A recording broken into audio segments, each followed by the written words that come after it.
अस्सलाम वालेकुम दोस्तों और साथियों, उम्मीद है आप लोग खैरियत से होंगे। इस वीडियो में मैं बात करूंगा कि एक अपडेटेड स्टडीज़ आई हैं जो कि बेसिकली अस्थमा के मरीज़ों के लिए हैं। आपको पता है कि अस्थमा के मरीज़ 2 से 3 फेजेस में गुजरे हैं कोरोना वायरस की इन्फेक्शन को लेके। सबसे पहले तो ये सोचा गया था कि जो अस्थमा के पेशेंट है शायद बाकी कुछ और मरीज़ों की तरह इनमें भी कोरोना वायरस के जो इन्फेक्शन होने का और इन्फेक्शन होने के बाद इनकी खराबी का, यानी सीवियर कंडीशन में जाने, हॉस्पिटल में दाखिल होने और आईसीयूज में दाखिल होने और वेंटिलेटर्स पे जाने का रिस्क बहुत ज़्यादा है।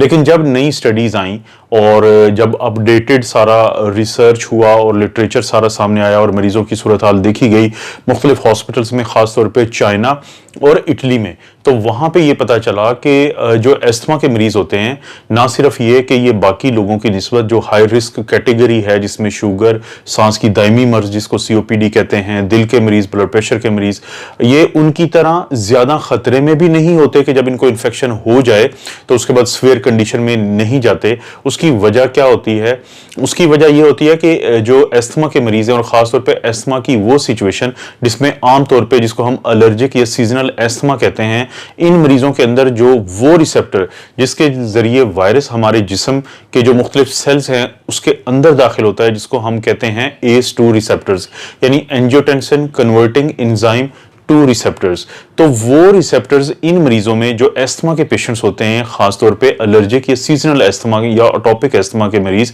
तो उनके अंदर ये कम होते हैं। जब ACE2 रिसेप्टर कम होते हैं तो जिसकी वजह से ये जो वायरस अगर जिस्म के अंदर चला भी जाए तो इसको सेल्स के अंदर जाने का रास्ता बहुत कम मिलता है। तो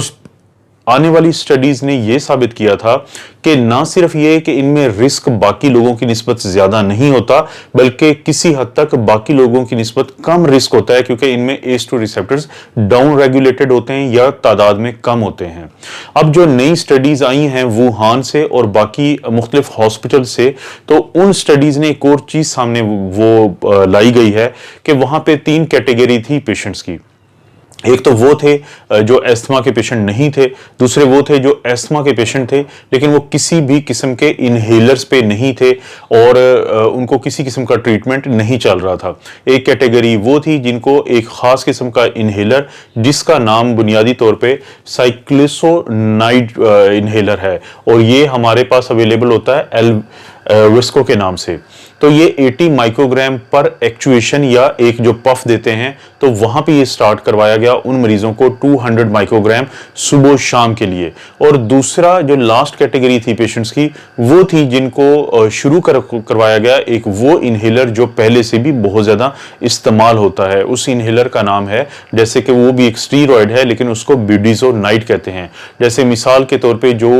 एक बड़ा मशहूर पाकिस्तान में इनहेलर मिलता है जिसे हम कॉम्बीवेयर कहते हैं, उसके अंदर ब्यूडिज़ोनाइड भी होता है जो कि एक स्टीरॉयड है और दूसरा उसमें फॉर्मिटरॉल होता है जो कि बीटा-2 एगोनिस्ट हैं। जैसे कि हमारे पास वेंटोलिन है, उसके अंदर सेल्ब्यूटामोल है, तो ये फॉर्मिटरॉल है। तो जब ये स्टडीज के रिजल्ट सामने आए तो ये पता चला कि वो तमाम मरीज जो एल्विस्को नामी जो ब्रांड है या जो जिसके अंदर साइक्लोसोनाइड स्टीरॉयड होता है इनहेलर फॉर्म में, उन मरीजों में ना सिर्फ ये कि इन्फ्लेमेशन कम हुई बल्कि उनके अंदर जो ACE2 रिसेप्टर्स हैं वो भी मजीद कम हुए। वो कम होने के साथ साथ जो वायरल एक्टिविटी वो भी डिक्रीज हुई। तो as a antiviral activity सामने आई। और इसके अलावा लेकिन ये जरूर देखा गया कि जो ब्यूडिज़ोनाइड था, जैसे कि मैंने मिसाल दी है कि कॉम्बीवेयर की, तो उनके अंदर ये इफेक्ट्स जो खास तौर पे एंटी वायरल वाले या एंटी इन्फ्लेमेटरी उन मरीजों में जिनको के कोरोना की इन्फेक्शन थी, ये बहुत ज्यादा नजर नहीं आया।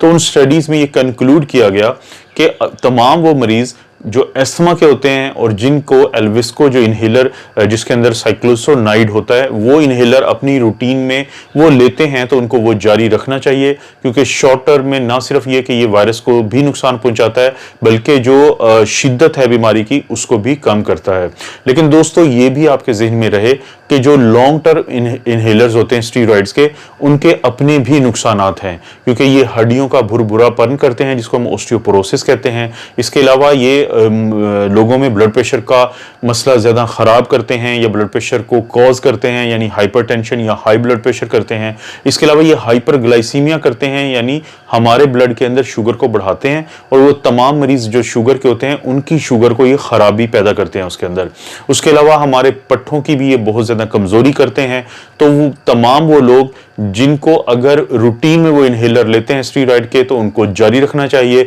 और जब भी उनको किसी किस्म का प्रॉब्लम बनता है तो वो शॉर्ट टर्म के लिए यानी 1 से 2 हफ्ते के लिए इनहेलर्स यूज़ करें, ताकि अगर उनको वायरस का भी खतरा हो तो इसमें ये चीज़ उनके लिए फ़ायदेमंद हो सकती है। तो मुझे उम्मीद है कि इस अपडेट से आपको किसी हद तक कुछ इन्फॉर्मेशन मिली होगी।